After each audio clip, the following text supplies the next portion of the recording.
pero es una serie de lo más importante de acuerdo a la época en la que ahorita la iglesia se encuentra viviendo. Cuando hablamos del tribunal de Jesucristo, antes de poder adentrarnos en esta investigación y en este estudio, solamente les recuerdo que cuando la Biblia menciona el tribunal de Jesucristo, no se refiere al juicio que Jesucristo tuvo, ¿verdad?, con el sumo sacerdote y con Pilato, con Caifás, sino que se refiere al tribunal donde nosotros vamos a ser evaluados y juzgados de acuerdo a nuestras obras. Entonces, la Biblia es muy claro que cuando tú mueras y tú tienes a Cristo en tu vida, la salvación no se puede perder. Pero ¿qué de esos pecados que no confesaste, verdad? ¿Y qué si mueres en pecado? ¿Y qué de las obras y la oportunidad que Dios nos dio para hacer y no hicimos? O sea, todos los cristianos vamos a ser juzgados cuando muramos. Vamos a ver cuándo, quiénes van a participar, cómo va a tener lugar, qué es lo que se va a evaluar y a juzgar, pero no vamos a ser juzgados respecto a nuestra salvación, porque nuestra salvación ya fue juzgada, ¿verdad?, y regalada en la cruz de Cristo. Así que en la cruz de Cristo lo vamos a explicar todo muy bien, desde la A hasta la Z. En la cruz de Cristo nuestro juicio se llevó a cabo hace 2000 años para todos los creyentes que hemos aceptado a Cristo como nuestro Salvador. Ya no hay condenación, ya no nos puede dos veces Dios juzgar. Entonces vamos a ser en el tribunal de Cristo ya no juzgados para la condenación eterna, porque ya tenemos la salvación, pero nuestras obras y nuestra posición de autoridad y la fidelidad que hayamos demostrado en esta corta vida que tenemos en el tribunal de Jesucristo será manifestado. Uno de los pasajes más ricos acerca de este tribunal está en 1 Corintios 3, versículo del 10 en adelante. Y dice el apóstol Pablo, 1 Corintios 3, versículo 10 en adelante: conforme a la gracia de Dios que me ha sido dada, yo como perito arquitecto puse el fundamento, otro edifica encima, pero cada uno mire cómo sobre edifica. O sea, no le dejemos todo, ¿verdad?, a los pastores, y si no he crecido porque no me han dado alimento. Todos tenemos la responsabilidad, al haber recibido el evangelio, al haber creído en él y al discipularnos, tenemos una responsabilidad de no solamente oír la palabra el domingo, sino que entre semana todos tenemos la responsabilidad de seguir comiendo en nuestra casa la palabra para edificar sobre el fundamento que está puesto en nuestras vidas, que es Jesucristo. Muy bien, dice el versículo 11, porque nadie puede poner otro fundamento que el que está puesto, el cual es Jesucristo. Y vean ustedes el versículo 12 en adelante: y si sobre este fundamento alguno edificare oro, plata, piedras preciosas, madero, heno, hojarasca, la obra de cada uno se hará manifiesta, porque el día la declarará, pues por el fuego será revelada, y la obra de cada uno, otra vez se manifiesta, cada uno de nosotros. Estamos edificando nuestra vida cristiana sobre dos clases de materiales. Las piedras preciosas, el oro, ¿verdad?, son materiales que no son combustibles, pero la madera, el heno y la hojarasca, tú les prendes fuego y si haces una casa con eso, se consume con el fuego y desaparece. Entonces, nuestras obras que son hechas en la carne son madera, heno y hojarasca.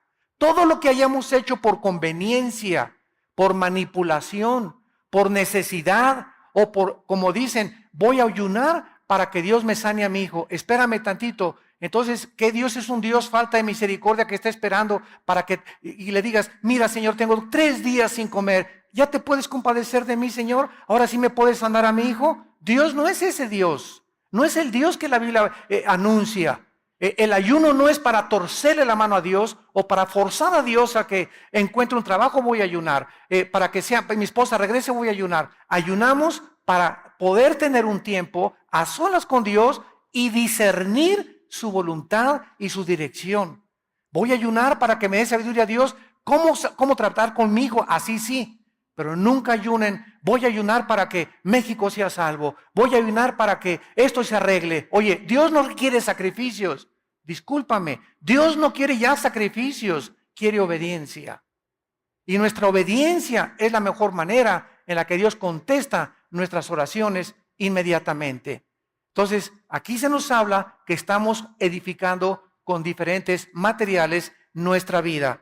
Versículo 14, si permaneciere la obra de alguno que sobre edificó, recibirá recompensa. O sea, en el tribunal de Cristo, cada uno de nosotros vamos a estar delante de Él. Él va a estar en una tarima como esta. Vamos a ver que la palabra que se tradujo tribunal es la palabra griega bema, con B de burro, bema, que significa el podium donde los jueces en las olimpiadas griegas les entregaban a los atletas las medallas de oro o las coronas de olivo. Entonces era como un podium donde se formaban todos los atletas que habían sido vencedores. Y ahí en ese podium les entregaban su corona de olivo. Este podium en la Biblia se llama el bema en el griego. Pues va a haber un podium igual, vamos a estar todos formados y cada uno de nosotros, cada uno vamos a ser juzgados individualmente.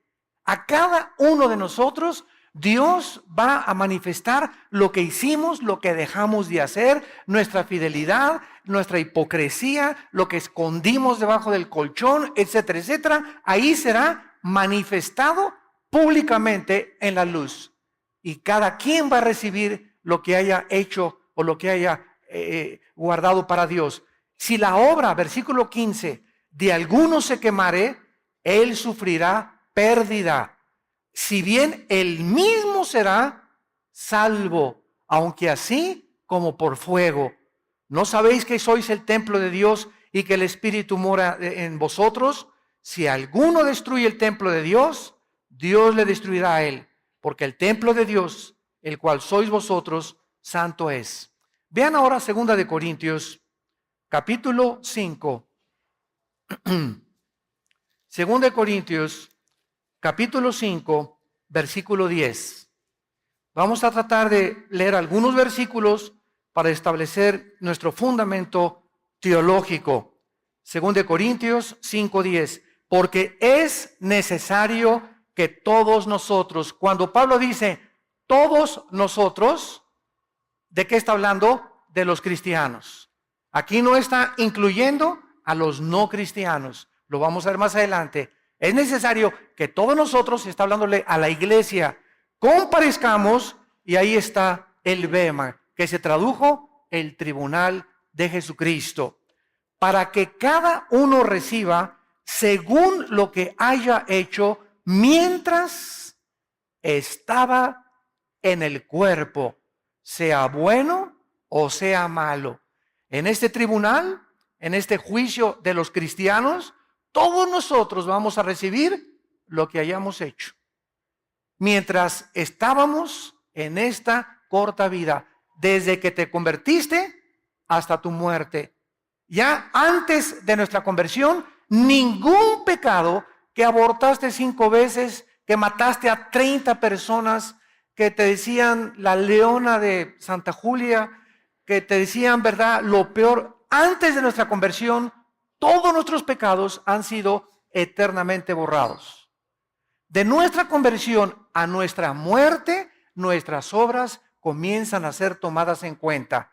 No para nuestra salvación, insisto, como lo acabamos de leer, sino para la pérdida o la ganancia de las recompensas y las posiciones de autoridad que vamos a tener.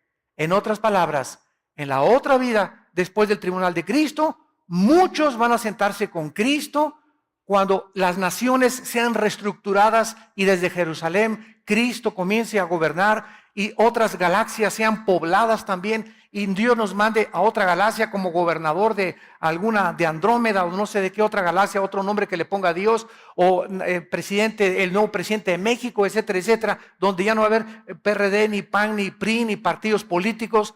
Los hombres y las mujeres que van a gobernar en la otra vida será de acuerdo a la fidelidad que tuvieron en esta vida. Por eso 1 Corintios 15:58 dice el apóstol Pablo: hermanos, no os canséis de hacer el bien, porque a vuestro tiempo segaréis. Continuar haciendo el bien, porque vale la pena seguir trabajando para Dios. Un vaso de agua que hayamos dado en el nombre de Jesús, a las personas que les hayamos hablado de Cristo, las cosas que hayamos hecho, el amor que le has tenido a tu esposa, a tu esposo, el tiempo que pasaste con tus hijos, la santidad que tú viviste, todo será puesto en una balanza. Por eso tenemos que vivir con temor de Dios, porque estamos de paso por esta vida. El otro día venía yo pensando y me decía a mí mismo, si al nacer pudiéramos tener el entendimiento que se nos dijera cada vez que nace: mira, Pancholín, tienes 50 años de vida. Vas de paso por esta tierra. No amontones riquezas, no vivas para este mundo, vas de paso. Carmelita, vas de paso.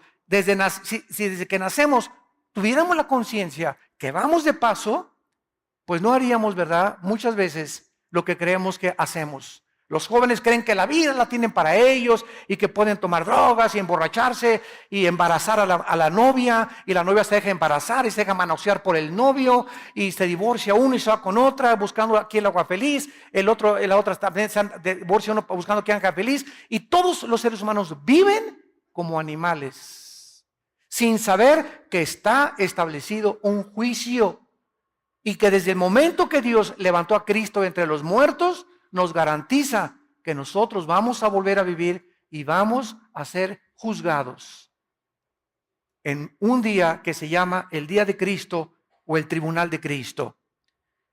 A pesar de todo esto, existe mucha confusión acerca de quiénes serán los participantes de este juicio. ¿Cuándo se va a llevar el juicio o el tribunal? El propósito y las consecuencias. ¿Qué pasará con esos cristianos que murieron en pecado, por ejemplo? ¿Qué pasará con aquellos que dicen en la primera carta de Juan que cuando vengan a Cristo se van a alejar de Cristo avergonzados? ¿Qué acaso estas personas van a perder su salvación? ¿Qué significa perder recompensas? ¿Qué recompensas vamos a recibir y qué es lo que vamos a perder? Todo esto lo vamos a cubrir en esta serie preciosa.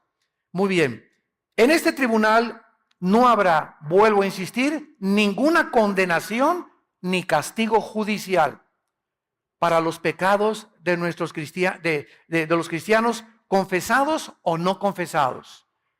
Juan 5:24: de cierto les digo, que cualquiera que oye mi palabra no vendrá a juicio. ¿A cuál juicio se refiere? Al juicio final del gran trono blanco, Apocalipsis 20, del 11 al 15. Este es otro juicio de los incrédulos. Vamos a mencionar también ese juicio. Cualquiera que oye mi palabra y crea al que me envió, no vendrá a condenación. Esa palabra condenación, crino, con K, en el griego significa juicio judicial, condenatorio o sentencia. Cualquiera que crea en mí y me acepte como su Salvador, jamás podrá ser condenado dos veces. ¿Por qué? Porque yo ya pagué por todos tus pecados en la cruz del Calvario. Y si hubiera algún pecado en tu vida por el cual se tiene que pagar, Cristo tendría que volver a morir dos veces. Esta es la razón por la cual la salvación no es por las obras. El otro día me dijo un hermano: oye, pero yo todavía no sé si se pierde la salvación o no se pierde la salvación. Le dije: cuando Cristo murió, ¿por cuántos pecados murió en la cruz? ¿Por tus pecados pasados, presentes o futuros? Él mismo me lo contestó. Murió por mis pecados pasados, presentes y futuros, porque él dijo: concluido está, terminado está, se acabó, no hay nada más que agregarle a su muerte en la cruz. Entonces, si muero en pecado, me dijo él, me voy al cielo. Le dije: sí, te vas al cielo, claro que te vas al cielo.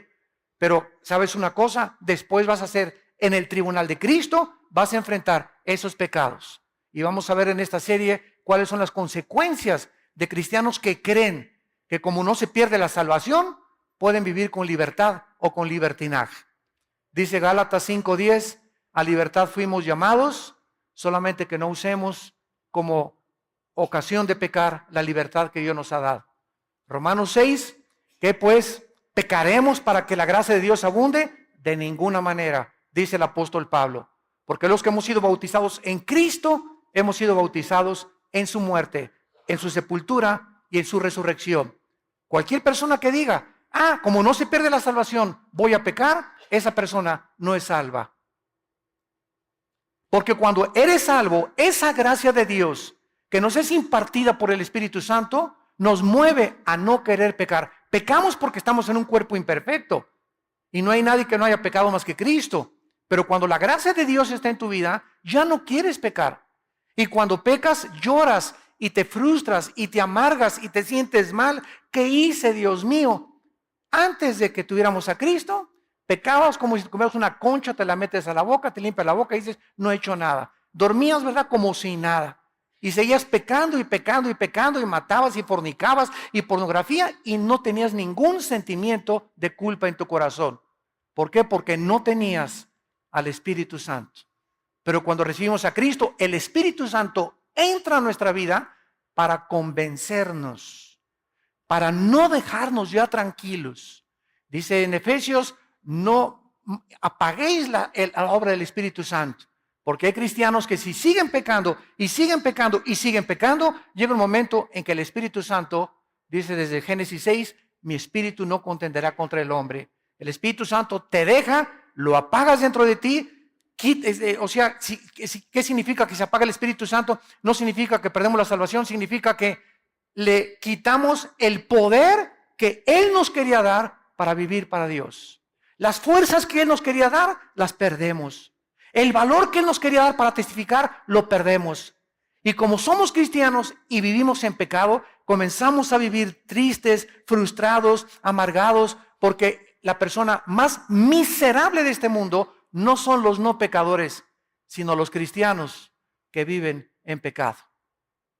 Porque viven con un pie en el mundo y con un pie con Cristo. Y como el Espíritu Santo no los deja y su conciencia los atormenta, viven miserables. Porque saben que lo que están haciendo es malo, pero no quieren dejar el pecado y no creen que el poder de Dios es más grande para ayudarnos a salir del hoyo en que muchas veces podemos caer. Veamos ahora en Hebreos capítulo 10 estas verdades que acabamos de enunciar en este momento para ir con la Biblia paso por paso en esta preciosa serie, El Tribunal de Jesucristo. Me encanta esta serie porque es una doctrina que une a la eclesiología con la escatología. La doctrina del Tribunal de Cristo, ahorita me explico, une la eclesiología, que es el estudio de la iglesia, con el estudio de las profecías. Porque la eclesiología nos motiva a vivir una vida santa. Cuando conoces qué es la iglesia y que somos partícipes del Espíritu Santo, nos motiva. Y la escatología, porque cuando sabemos que lo que hacemos va a tener consecuencias eternas, pensaríamos dos veces antes de hacer lo que muchos de ustedes están haciendo. Muchos de ustedes pecan, muchos de ustedes tienen amantes, muchos de ustedes se acuestan con su novio. ¿Sabes por qué? Porque no tienen el temor de Dios. Si tú tuvieras el temor de Dios en tu corazón, no harías lo que haces a escondidas. Si tuvieras el temor de Dios, no harías lo que haces cuando nadie te ve. Pero como no hay un temor de Dios en tu vida, haces creyendo que te vas a salir con la tuya. Este fue el pecado de los líderes en el Antiguo Testamento. Dios no nos ve. Y cuando perdemos la conciencia de que Dios sí nos está viendo, mis párpados examinan a los hombres, dice uno de los salmos. Mis ojos ven, mis párpados examinan. Los caminos del hombre están delante de los ojos de Jehová. Proverbios 3. Y Él considera todas sus veredas. Proverbios 6 también. Entonces, cuando estamos conscientes de eso, nos damos cuenta que no podemos escaparnos de Dios. y que tenemos que acudir a su gracia y a la misericordia para que podamos tener el poder de no pecar. Porque separados de Él, nada podemos hacer. Nos separamos de Cristo y perdemos la fuerza, apagamos al Espíritu Santo, comenzamos a vivir tristes porque necesitamos el poder de Dios. No somos suficientes, ninguno de nosotros, para vivir la vida cristiana en nuestras propias fuerzas.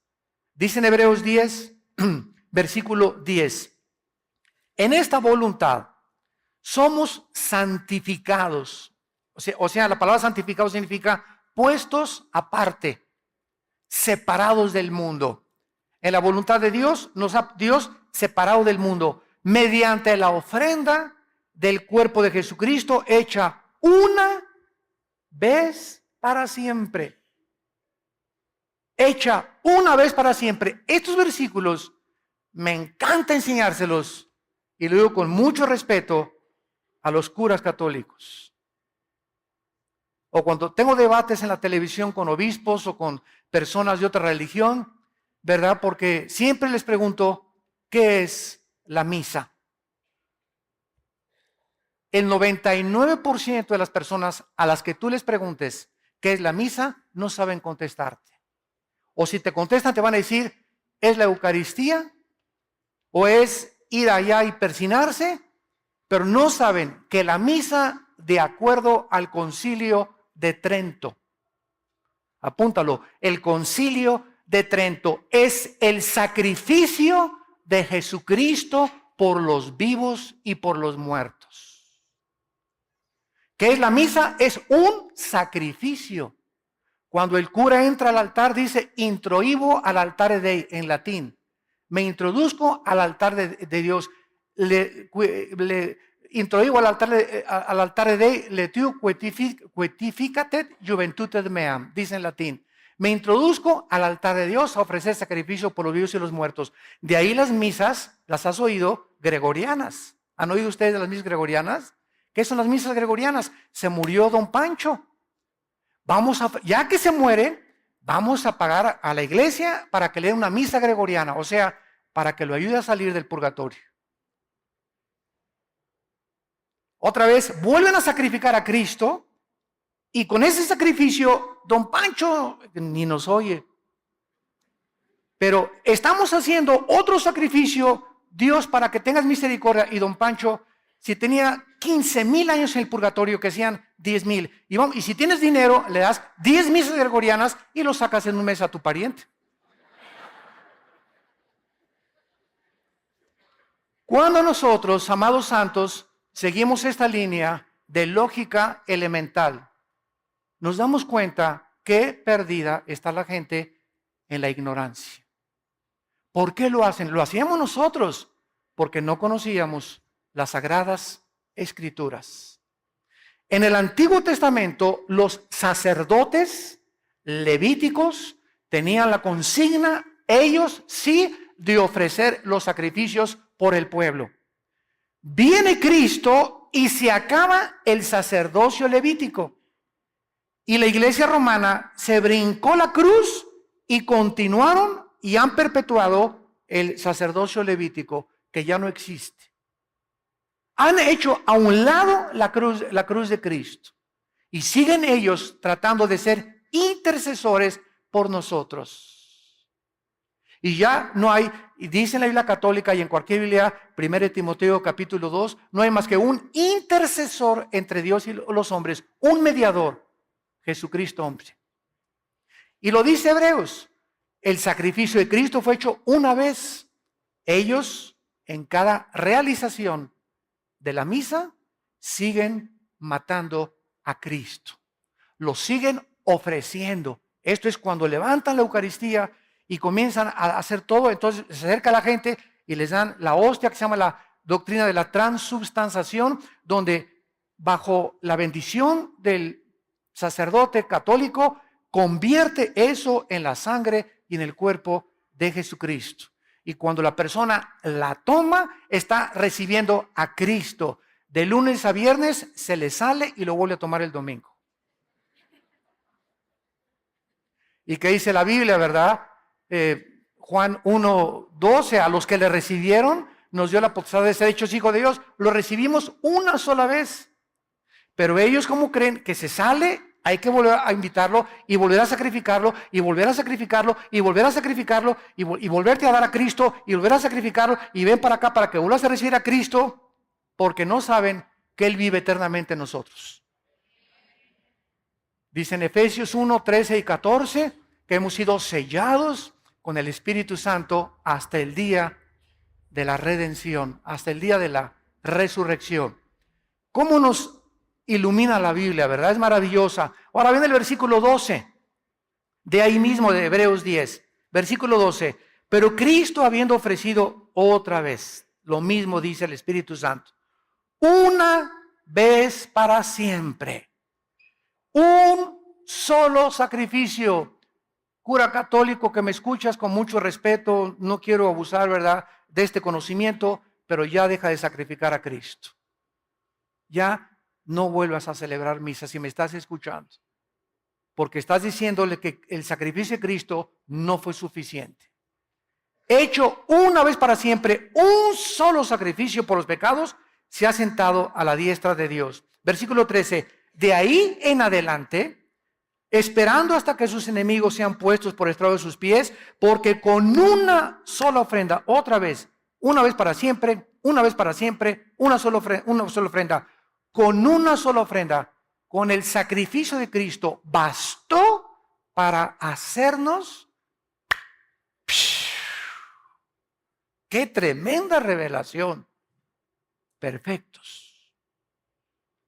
La muerte de Cristo nos ha hecho perfectos para mientras estamos aquí en la vida. ¿Dice eso? Temporalmente. ¿Dice eso? A lo mejor tú traes la Biblia del Mormón. Nos hizo perfectos para siempre. La pregunta es, ¿somos perfectos? No. En nuestra actividad y en nuestra conducta, pero posicionalmente en el cielo nos ha bendecido con toda bendición espiritual. Estamos, Efesios 2, sentados ya con Cristo, descansando ya de que no tenemos que hacer nada, ni buenas obras, ni sacrificios para nuestros pecados, sentados con Él, esperando hasta que todo sea resuelto en este mundo. Y mientras tanto, aquí en la tierra estamos santificándonos, estamos llevando a cabo nuestra santificación. Se los voy a poner con otro ejemplo más claro. Ya cumplí mis 6 años de mis estudios de medicina, y entonces en la Universidad Autónoma o en el Politécnico, donde sea, donde den la Academia de Medicina, me entregan mi certificado de médico, ¿correcto? Yo soy médico ya. La universidad me dice, señor Alducin, usted es médico. Ha cumplido con todos sus exámenes, ha pasado con 8, 9 y 10, soy médico. Muy bien. Ahora, este papel me dice que yo soy médico, pero ahora yo tengo que llegar a colgarlo en mi consultorio, y no solamente que llegue al consultorio, ahí tengo mi diploma de médico, ahora yo tengo que ejercer para demostrar que ese conocimiento que adquirí en la universidad es real y verdadero. Entonces, si yo me siento y solamente ahí veo mi título de médico, pero no hago nada, no opero, no hago cirugías, no receto, no amo a la gente, mi certificado no tiene ninguna validez. Es la teoría más la práctica lo que hace a la persona. Entonces, la Biblia dice que somos perfectos, ¿no es cierto? La Biblia dice que somos hijos de Dios. La Biblia nos adjudica una posición eterna, pero estamos aquí abajo y nos damos cuenta que no somos perfectos físicamente, pero ante Dios lo somos. ¿Por qué somos perfectos? Porque somos santos y sin mancha, porque todos nuestros pecados han sido lavados con la sangre de Cristo. Y ahora, mientras pecamos, ya no nos condena por esos pecados. Ahora solamente perdemos la comunión con Dios cuando pecamos los cristianos. La salvación no la podemos perder, perdemos la comunión con Él y las bendiciones que podíamos tener y las recompensas en la otra vida. Pero ante Dios somos perfectos, porque su Hijo fue perfecto, su justicia fue perfecta, su imputación de su justicia fue perfecta, y su santidad, que es la santidad de Cristo, ¿verdad?, nos es imputada también a través de la santificación, para que podamos ejercer una vida conforme al llamamiento que Dios nos ha hecho. Por eso dice Santiago, oye, tú vienes y me dices que es cristiano. Y andas ahí, ¿verdad? Ajúa, vivo aquí, te emborrachas cada fin de semana, ahí andas detrás de las chavas como si nada, te acuestas con tu novio y estás en el coro de la iglesia, estás en la música de la iglesia y la gente comienza a decirnos a nosotros, oye, tú te dices cristiano y haces estas cosas. ¿Por qué? Porque tenemos que no solamente decir que somos cristianos, obras nos tienen que acompañar. Acciones que demuestren a la gente que somos diferentes. Que somos diferentes. No, don Pedro, ya no me echo ya no me emborracho con usted. Ay, sí, porque ya no eres charrasqueado. No, pues ya, exactamente, Cristo me salvó. Oye, que todas mis amigas se acuestan con sus novios, pero yo no. Ahí sí eres la Santa Rita de Casia, ¿verdad? Díganme lo que quieran, pero yo conozco a Cristo y eso se llama fornicación delante de Dios. Y no quiero tener el temor de Dios en mi vida. Y comenzamos a dar un testimonio que la gente busca, la gente cree más las acciones que las palabras. Muy bien, veamos ahora el tiempo y los participantes de este tribunal de Cristo. El tiempo cuando este tribunal se va a llevar a cabo, ¿cuándo será? ¿Antes del rapto? ¿En el momento del rapto? ¿A la mitad de la tribulación? ¿Al acabar la tribulación? ¿Antes del juicio del trono blanco o después? ¿En el milenio o después del milenio? ¿Cuándo se va a llevar a cabo? La Biblia es muy clara. Veamos cuándo vamos a ser juzgados en este tribunal. Lucas capítulo 14. Vamos a ver algunos pasajes que no nos van a dejar ninguna sombra de duda respecto al tiempo cuando se llevará a cabo este tribunal, este juicio o evaluación de nuestras obras. Dice Cristo en Lucas 14, versículo 13 y 14. Lucas 14, 13 y 14. Mas cuando hagas banquete, llama a los pobres, los mancos, los cojos, los ciegos, y serás bienaventurado o dichoso, que es lo mismo, porque ellos no te pueden recompensar, pero te será recompensado, ahí está, cuando en la resurrección de los justos. ¿Cuándo recibiremos las recompensas? Cuando todos los justos seamos resucitados. ¿Cuándo se llevará esta resurrección? Primera de Tesalonicenses, capítulo 4, del 13 al 15. Hermanos, les escribo para que no se entristezcan como los demás que no tienen esperanza. Porque si Cristo murió y resucitó, también Dios traerá con Jesús a los que durmieron con él. Por esto digo que con voz de arcángel, con voz de trompeta y con voz de salvación, los muertos en Cristo resucitarán primero. Luego nosotros, los que quedamos, seremos arrebatados juntamente con ellos y así estaremos para siempre con el Señor. Por lo tanto, aliéntense con estas palabras. En el momento en que desaparezcan millones de cristianos del planeta Tierra, en ese momento, ¿verdad? ¿A dónde vamos? Todos los que seamos raptados, puede ser hoy en la tarde. Puede ser, a lo mejor ni acabo el mensaje. Y muchos dicen, ¿dónde se fueron? Se los llevaron los ovnis, van a decir. Puede ser hoy en la noche, el arrebatamiento, porque no hay señales para el arrebatamiento. Para la segunda venida hay señales, y verán la señal del Hijo del Hombre. Pero para el arrebatamiento no hay señales. Es inminente, en cualquier momento, el día y la hora, nadie la sabe. La segunda venida de Cristo sí es anunciada con muchas profecías y con muchas señales. Cuando dice vendré como ladrón en la noche, no se refiere a la segunda venida, se refiere al arrebatamiento. Porque si se refiriera a la segunda venida, pues entonces cuando el anticristo entre al templo y haga el sacrificio, Mateo 24, y ahí comienza la gran tribulación, lo único que tendríamos que hacer es comenzar a contar 3 años y medio. Y a los 3 años y medio sabríamos que venía Jesucristo y terminaría el Armagedón. Pero el día y la hora, nadie lo sabe, se refiere al rapto, al arrebatamiento de la iglesia. Por eso una cosa es el arrebatamiento, otra cosa es la segunda venida de Cristo. No es la misma cosa. El arrebatamiento de la segunda venida de Cristo no es lo mismo, porque el rapto viene sin anuncio, sin señales, sin ninguna prueba. Puede ser en cualquier momento. Veamos otro pasaje, 1 Corintios capítulo 3, versículo 13. Voy a leer rápido. La obra de cada uno se hará manifiesta, porque el día, ese día, ya sabes que es el día. ¿Qué día? Siempre que en el Nuevo Testamento, escúchenme estudiantes de la Biblia, vean el día de Cristo, ese día se refiere al tribunal, al día en que vamos a ser juzgados. El día es el sujeto de la revelación y será un día revelado con el fuego. Ahora, el contexto que sigue a continuación se sigue desarrollando por los demás apóstoles, por ejemplo, en 1 de Pedro 5, versículo 4. Y cuando aparezca el príncipe de los pastores, vosotros recibiréis la corona incorruptible de gloria.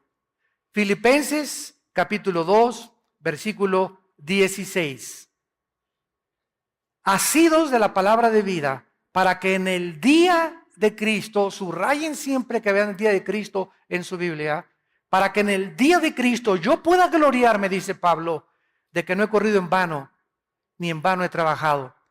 Pablo le dice a los filipenses, estudien la Biblia, santifíquense, échenle ganas, ganen las almas para el reino de Dios, ama a tu esposa, ama a tus hijos, pasa el mayor tiempo que puedas con tu familia, porque el mayor tiempo que pasamos con la familia es el tiempo más precioso que tenemos en esta vida. No con los amigos, no en el cine, aunque digo, no soy enemigo de películas que sean buenas, ¿verdad? Con buena clasificación. No en fiestas, y hay fiestas también buenas, pero dediquemos tiempo a la familia. Yo ahora mis viajes a Colombia, Honduras, Estados Unidos, etcétera, etcétera, me encuentro con que muchos pastores llegan sus esposas, hermano, al Dusin, dígale a mi esposo que me saque por lo menos una vez al año de vacaciones. ¿Cómo, hermana? ¿Que ustedes no tienen vacaciones? Pues es que mi esposo dice que tiene que ganar muchas almas para Cristo. Y está muy ocupado en la obra de Dios. Y le dije, ¿sabe una cosa? Su esposo ya se fue al extremo. Porque usted es la principal obra de Dios en su esposo. Porque nuestra esposa es nuestra principal oveja. Entonces podemos ganar el mundo y ser obscuridad de nuestra casa. Candil de la calle, oscuridad de la casa. Y así hay muchos muchachos también. Por acá y por allá, iban a los campamentos y todo, y llegan a su casa, no se obedecen a sus papás, no se someten a los papás, no les dan buen testimonio, tienen mal testimonio en la escuela, pero eso sí, aleluya, gloria a Dios en los campamentos, y gracias a Dios que van a los campamentos, pero quiero que entiendas que lo que Dios aprecia es la vida en la familia. El matrimonio es el gimnasio del hogar. Hermanos, que usted no sabe la cara de dinosaurio de mi esposo. Vete acostumbrando porque el diablo la tiene peor, le digo. Es que usted no sabe que mi esposa, esto y el otro, es que precisamente el estar aguantando eso de tu esposa te está fortaleciendo. El estar aguantando eso de tu esposo te está fortaleciendo, te está blindando, te está dando carácter, te está dando paciencia, te está dando visión, te está acercando más a Dios, estás tratando de ya llorar por Dios, Padre Santo, te pido, te ruego. Todas estas cosas, esas presiones que tenemos, esos sufrimientos en el matrimonio, con los hijos, en la familia, sirven para formar nuestro carácter. Santiago 1, del 2 al 4. Tengan por sumo gozo cuando el dinosaurio te ladre. En el lenguaje de zapoteco. Tengan por sumo gozo cuando se hallen en diversas pruebas. Ay, hermano, no saben qué prueba me encuentro. Esas pruebas son una bendición. Me corrieron de mi trabajo, es una bendición porque mientras no ha sido por robo ni por fraude, Dios tiene lo mejor para ti. Dios está probando tu confianza en Él. Tengan por sumo gozo cuando se hallen en diversas pruebas, sabiendo que la prueba de vuestra fe produce paciencia. ¿Y para qué quiero paciencia, Señor? Porque si no tienes paciencia, Hebreos 6 y Hebreos 10, nunca recibirás nada de Dios. Sin paciencia te vas a casar antes de tiempo. Sin paciencia vas a comprar un coche cuando no era el tiempo de Dios. Sin paciencia vas a inscribirte en una escuela que no debiste haberte inscrito y después de 2 años perdiste 2 años y vas a tener que regresar a otra materia o otra carrera que realmente Dios quería para ti. ¿Por qué? Porque no tuviste nunca la paciencia para aguantar y esperar el tiempo de Dios. Y la paciencia nos las dan las pruebas y los sufrimientos. Para que comiences a conocer los caminos del Altísimo Gobernante del universo. Dice en 2 Timoteo 4:8 el apóstol Pablo, ya para ser sacrificado o martirizado, 2 Timoteo 4:8, por lo demás, es las últimas palabras de Pablo, me está guardada la corona de justicia, las coronas las vamos a estudiar mucho después, la cual me dará el Señor juez justo, otra vez se repite, en aquel día. Pablo estaba seguro que al morir él no iba a ser recompensado. Ahorita hay miles de cristianos en el cielo, desde Pentecostés hasta nuestros días. Y ninguno de los cristianos que están en el cielo, Apocalipsis 6, del 12 al 14, ninguno ha sido recompensado. Están esperando, se les han dado vestiduras blancas, están esperando el día de nuestra resurrección. Ellos ya están en el cielo, pero nadie ahorita ha sido recompensado. Tenemos que estar todos los cristianos ya en el cielo para ser recompensados. Y en ese momento es cuando recibiremos los premios de Dios.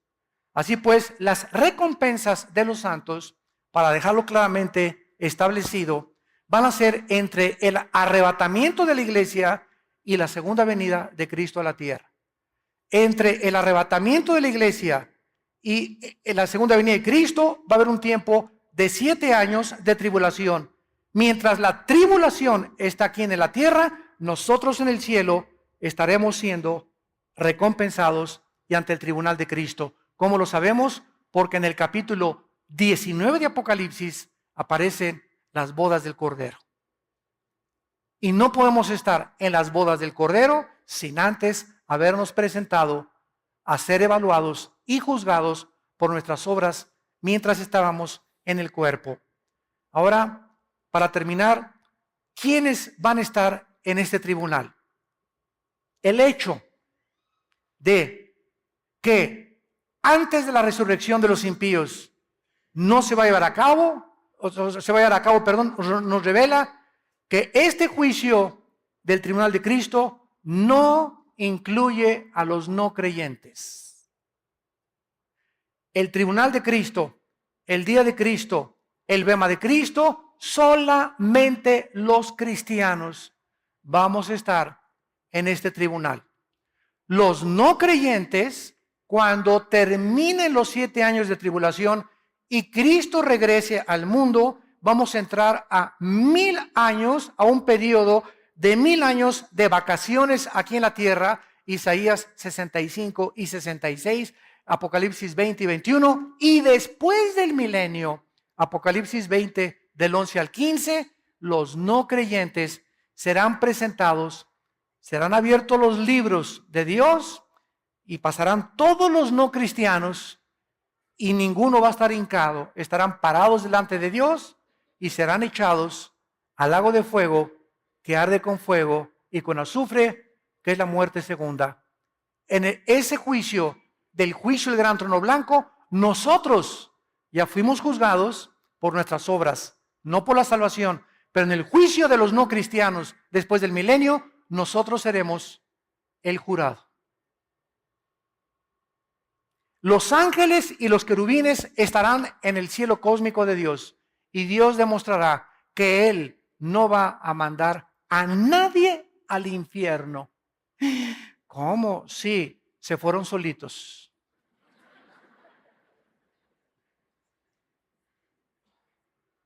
Una señora me dijo hace mucho tiempo, es que, oiga hermano, yo estoy seguro, Dios es bueno, Él no puede mandar, Él es amor, Él no manda a nadie al infierno. Le dije, amén, amén, amén, yo estoy de acuerdo con usted, hermana. Entonces el infierno no existe. Le dije, claro que sí existe. Dios no va a mandar a nadie y por eso mandó a su Hijo a morir en una cruz. Por eso nos dejó la Biblia, por eso nos mandó al Espíritu Santo, por eso se sigue predicando el Evangelio a todo el mundo. Los que estén en el infierno es porque ellos escogieron pasar la eternidad ahí.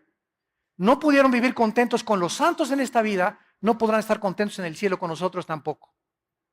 Porque para que vivas en el cielo, tienes que haberte acostumbrado a vivir con los santos de Dios, imperfectos en esta tierra. Una vez alguien me dijo, ay hermano, es que todas las iglesias apestan, todas las iglesias son imperfectas, todas las iglesias son una bola de hipócritas. Y yo le contesté, y le dije, ¿te acuerdas el arca de Noé? Ah, sí, claro que me acuerdo. Le dije, ¿te imaginas los olores que había dentro? Púchila, de popó de camello, de elefante, de canguro, de chango, de chita y todo. Pero ¿sabes una cosa? A pesar de los malos olores, estaban lejos del juicio afuera de Dios al mundo. Entonces, es preferible pasar un tiempo con malos olores aquí en la iglesia y la hermana huele feo y la hermana tiene cara hipócrita y este hermano me hizo el otro y todo. Es preferible aguantarnos y soportarnos y tolerarnos un poco de tiempo que estar en el juicio de Dios en el día de la tribulación. ¿Amén? Así es. Muy bien. En segundo lugar, este juicio no va a incluir, claro, a los no cristianos. En segundo lugar, los cristianos que se conviertan en la tribulación. Porque cuando el anticristo mande matar, ¿a quién va a matar? ¿A los ateos? No, ¿verdad? El anticristo va a mandar matar a judíos, mesiánicos, creyentes en Yeshua, en Jesús, y a cristianos como nosotros. Entonces, esos cristianos, Apocalipsis capítulo 7, están en el cielo, van a resucitar, están en el cielo, ellos no van a ser juzgados en este tribunal. Y durante el milenio no pueden estar incluidos tampoco en este evento. Y en tercer lugar, en este tribunal tampoco estarán los santos antes de Pentecostés, antes de la cruz de Cristo. De Adán a la cruz de Cristo, los santos del antiguo pacto, del Antiguo Testamento, no van a encontrarse en este tribunal. Veamos esta verdad en el libro de Daniel, capítulo 12. Todos los santos antes de la cruz y de Pentecostés no van a encontrarse en este tribunal. Dice Daniel capítulo 12, versículos del 1 al 3. En aquel tiempo se levantará Miguel.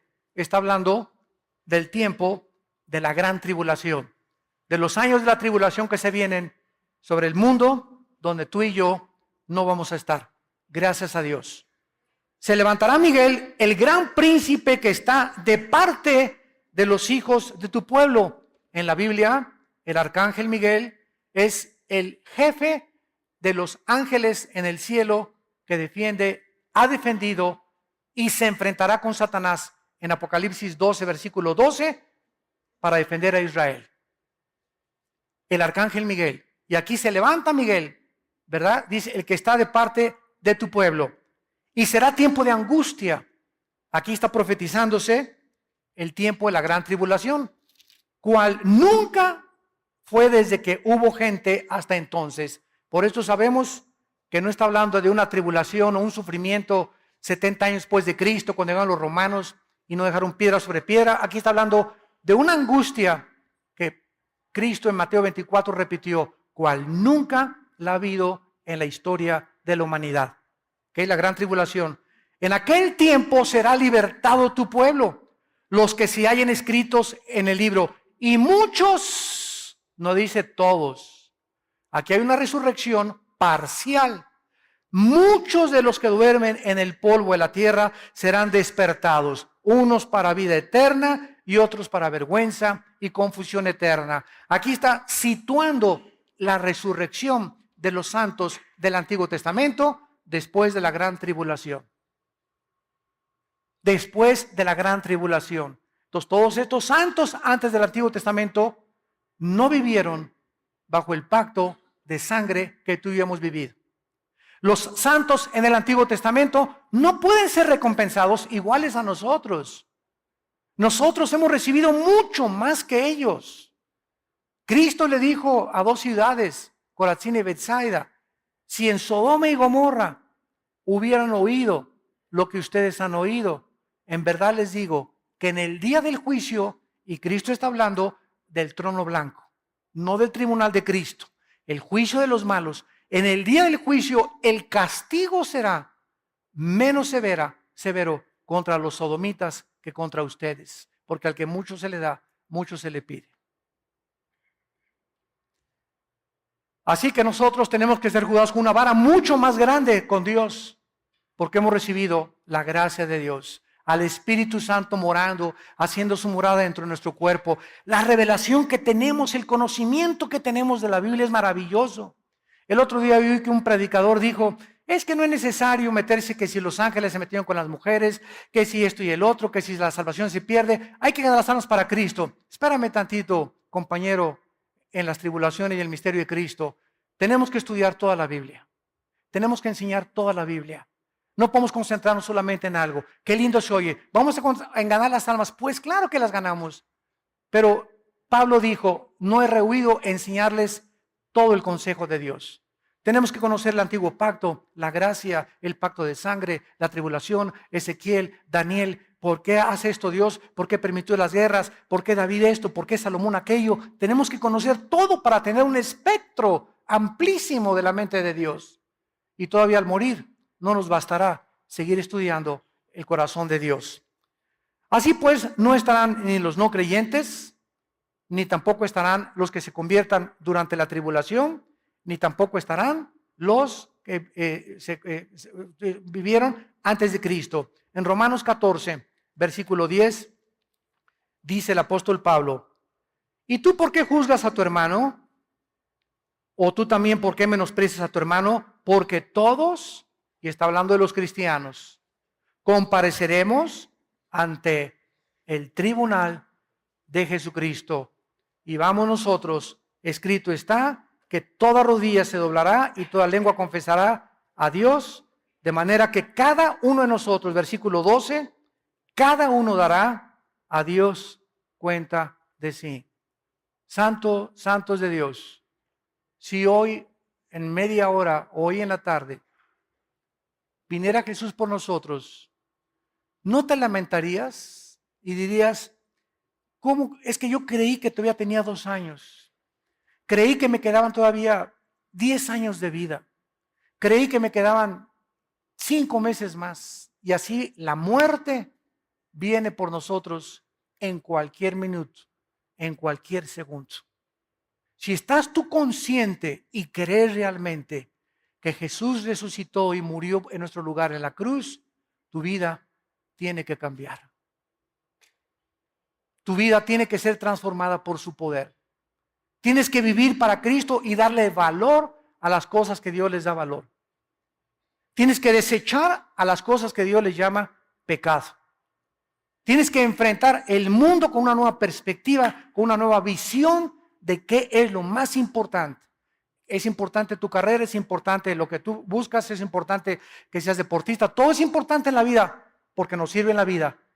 Pero pon en primer lugar a Dios en tu corazón. Pon en primer lugar a Dios en tu vida. Busca en el reino y su justicia y todas las demás cosas Dios te las dará por añadidura.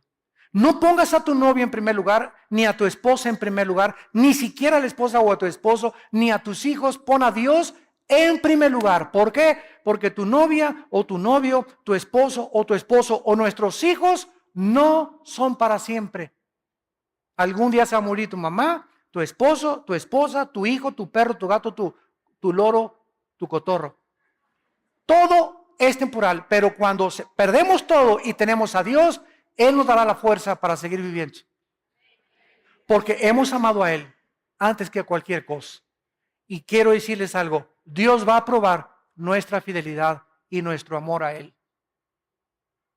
Va a llegar el momento en que vas a tener que escoger entre tu esposa o él, entre tu esposo o Dios, entre tus hijos o Dios, entre tu novio o Dios, entre tu novio o Dios, entre tu trabajo o Dios.